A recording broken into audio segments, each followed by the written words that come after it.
Hello, and welcome to another episode of Wild Sports. I'm your host, Sean, doing something a little different this week with no co host due to Fu being very busy with some family things. Um, let's just jump right into this national championship matchup. Both teams coming off very impressive wins. Michigan beating the Crimson Tide by 7 points in overtime, 27-20, and Washington taking care of the Longhorns 37-31. Both of these were great games to watch from start to finish, which doesn't necessarily mean the committee got it right, but they definitely didn't get it wrong either. As for this game, I think we, the audience, are in line for an absolute classic. Both teams coming in 14-0 on the season, both fighting for that perfect season. Can't wait to see which one comes out with it. It looks like the combination of NIL money and loosening the transfer rules has really balanced the playing field in college football. The reason I say that is it's been 8 straight years where an SEC school or Clemson has won the title, and even as a Georgia fan, it's going to be pretty refreshing to see, some new teams fighting for a championship. The reason I say a combination of the transfer rules being loosened and NIL money is balancing things out is because more players now than ever are coming back for their 5th and 6th seasons due to the NIL money, due to the fact that they can transfer to any school they want to get a fresh start or anything along those lines. I didn't do any research on Washington, but I know Michigan alone has 9 players that are coming back for their 5th and 6th seasons to get the job done. I'm sure you've been hearing it since we found out that Michigan was taking on Washington, but you're going to hear it again. You got the nation's #1 defense in total defense in the Wolverines going up against Washington's defense, which ranks 90th in total defense. To counter that, you have the number 10 in total offense in Washington going up against Michigan's offense that ranks in 70th in total offense. But we're going to dive into these offenses a little more. You have J.J. McCarthy, who has had a great season of protecting the football and doing everything in his power to get the team the win. They have an absolute weapon at running back in Blake Corum. And if you watch the last video, we know now that if he lined up in those shotgun, in the backfield, wherever, he can catch a pass. Clearly, Alabama's coaching staff saw the same thing we did. They did not cover Corum out of the backfield at all during their game, and it was 2 of the biggest plays in that game for the Wolverines.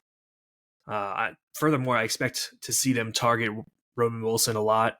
And just like I said last week, I expect them to try and get their electric freshman, Samaj Morgan, the ball early and often in a multitude of ways.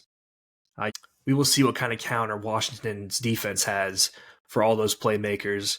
And let's see if they can get J.J. McCarthy to turn the ball over, which he's not really done too much this season.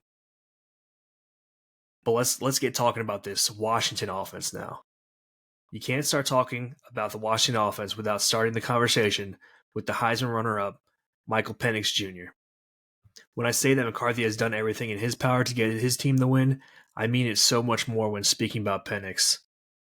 And for all you haters that say his throwing motion looks weird and he will never make it in the league, I challenge you to do one thing before the game starts. Go find the video of the mirror image of him in the Texas game where it looks like he's right-handed and tell me you don't want that QB playing for your team on Sundays.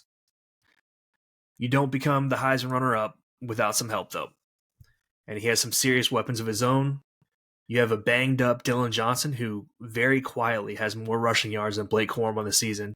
He also has a pair of 1,000-yard receivers, one, in my opinion, being the second best wide receiver prospect in this season's upcoming NFL draft in Rome Odunze.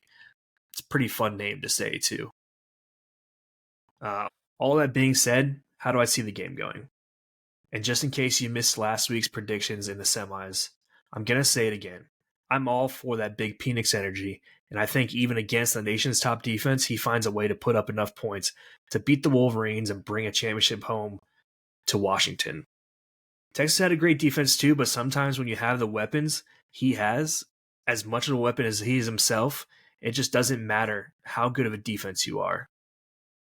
For the line, it is Michigan minus 5.5, and we have an over-under of 56.5. Fu has mailed in his scoring prediction, and he has the final score being 31-24 Huskies. I'm not sure if that's because Michigan beat them last week, or if he genuinely believes that. because he had the Huskies losing to the Longhorns last week, so maybe they made a believer out of him. As for me, my prediction, I've got the final score being 33-26 Huskies. Fu and I are pretty similar. I just have a couple more field goals as to where he has, mainly just scoring. The 4-team playoff is sailing off into the sunset the same way it arrived with a Big Ten Pac-12 matchup. Ohio State got the best of Oregon in the first matchup. Will Michigan get the Big Ten another championship against the Pac-12, or does Washington even it up? Let us know what you think about it. The comments down below. Thank you so much for watching. Thank you for putting up with this. I'm not used to doing this by myself, so I appreciate you making it this far. We'll see you in the next one. Peace.